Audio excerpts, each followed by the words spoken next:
So this video is going to be kind of short, but it's a pretty important topic to kind of talk about, and is dealing with the geometry type called Endguns. And that just means any sided polygon that's larger than 4 sides. So you can see a normal polygon, the lowest you can go is a triangle like this, and we might have a quad.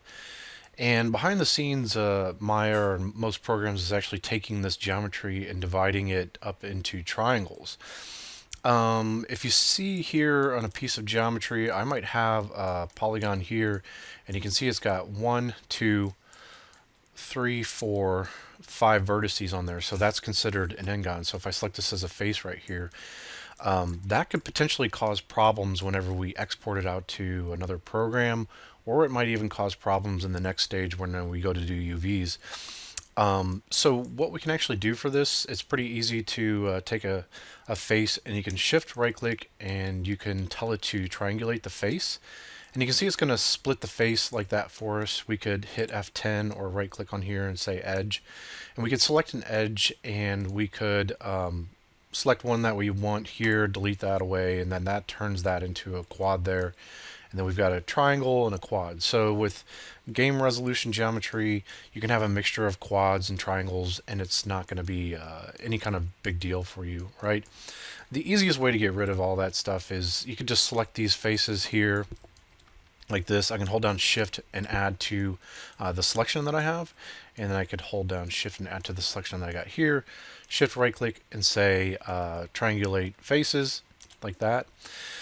Now when you triangulate faces, the other thing we could do, if we hit F10 and select our edges here, if we go up to, I'm going to take a look for a tool that will spin the edges. So we can spin an edge backwards, or we can spin an edge forward like this. So that's basically going to keep moving it around the polygon to get it to flow the direction that you want. And sometimes it might be beneficial for you to spin those edges. Sometimes not a big deal.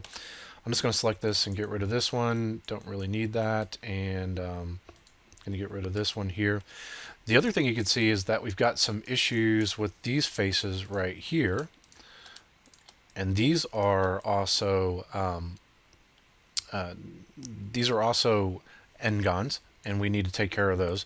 So we could do the same process for that. I just want to show you it's also possible if we go F8, shift right click, we can use the multi-cut tool to do that, or we can go to the modeling toolkit and we can use the multi-cut tool there as well. So it's possible that you could take these and run them right here within here like this, and you can see we're getting rid of the Ngons on that part, and then maybe we're going to get rid of the Ngons right in through here. So I'll just tap Y for my last command or last tool that we see here. And another thing that we can do to kind of check this, Maya's got some cleanup tools that we can use. So we can go to Mesh and go to Cleanup. And then we can also tell it to, you can tell it to clean it up. I don't want it to do that. I just want it to select the polygons that have a problem. And then we can use this faces with more than 4 sides, and we can enable that. I'm going to turn everything else off for this part down here. So the only thing I'm going to look for is basically Ngons. And I can hit apply, and you can see it's going to show us areas that we have some issues going on here. And it's kind of interesting that it picked up that polygon within there. The easiest way to get rid of that stuff is we could just again shift right click, and we could go to triangulate faces, and we could do that. That way we're ensuring that everything is triangulated. We're going to get some geometry that looks like this. This is where we could use that spin edges part there. So if we spin edges backwards, we can do that, and I want to get that there. If you use the last command, so if you tap G, it'll use the last command that you did. So if you're gonna keep reusing that tool like that, you could just do that. After this, you can see if I want to keep these quads, I can go back through on some of these and get rid of that and keep these as quads like that. It's up to you how you want to deal with this. So if you just want it to look a little bit nicer, you could potentially do that. You know, if we wanted to be super, super efficient with the model, we could take this vert that you see here. We could use the target weld tool that you've got, and you could just click and drag that down on here. And then sometimes I have trouble with this tool. I love it when it works, but sometimes Maya just gives me some little fits. So I'm going to hit undo real quick and show you how I could deal with that. If we do take a vertice, we select it and we move it, we hold down V and then click and drag on this little circle icon and then snap it to this vert. We know that we're snapping to vertices, so I'll hold down V, click and drag here.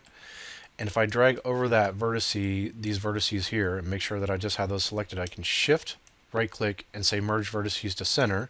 That'll merge all those together. That's one thing I could do for that. I'm just going to show you right now if I select this and if I move it off to the side, they're not merged.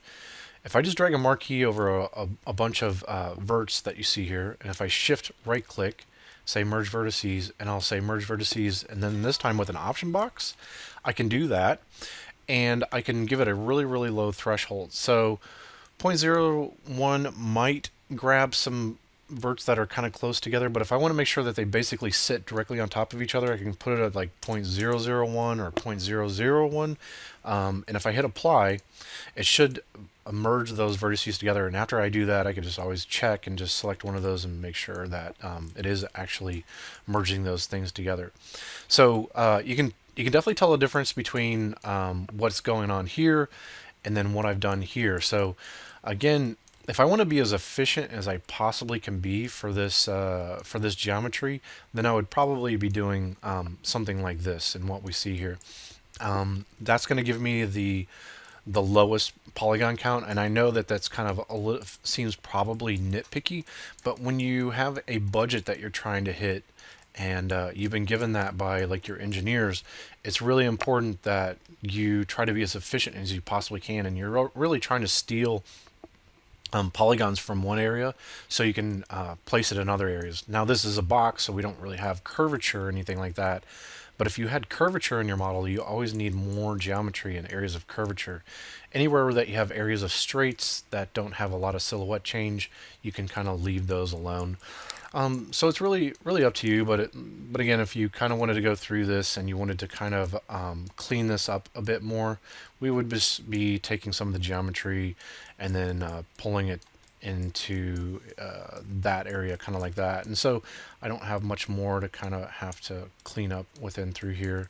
So I'll get this and I'll take this right here, and then after that I'll select the model, and let's make sure we're in the object mode, hit F8, or you can right click on here and say object mode, delete the history on it. If we went to the channel box, you can see all these operations that we did, put history, Alt Shift D, that should be your friend. Make sure you're always deleting history on stuff. And then let's just select it again and then go to mesh and then cleanup, and then let's run this one more time. And you can see if there's no problems, it's not going to actually select anything for you because you're telling it to select any time that you've got this match that you got going on here. So we don't have any problems there. We can select the top piece and hit apply for that. So there's nothing there. I can tap F5 to go back into shaded mode like this. And we're basically clean with clean geo.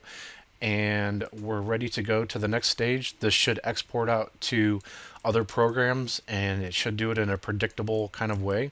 And we've already controlled how the model's triangulated. So our whole model has all faces now, and it's got triangles, and there's no Endguns anymore. So this should help in the later stages when we go to run and do our UVs, and we export out to different programs and things like that. So it's kind of an important step. Some programs do a pretty good job of just triangulating it and you don't have any issues, but sometimes this will cause issues and can cause problems for you. So I just wanted to make sure that we called this out and took care of those problems before we move on to the next stages.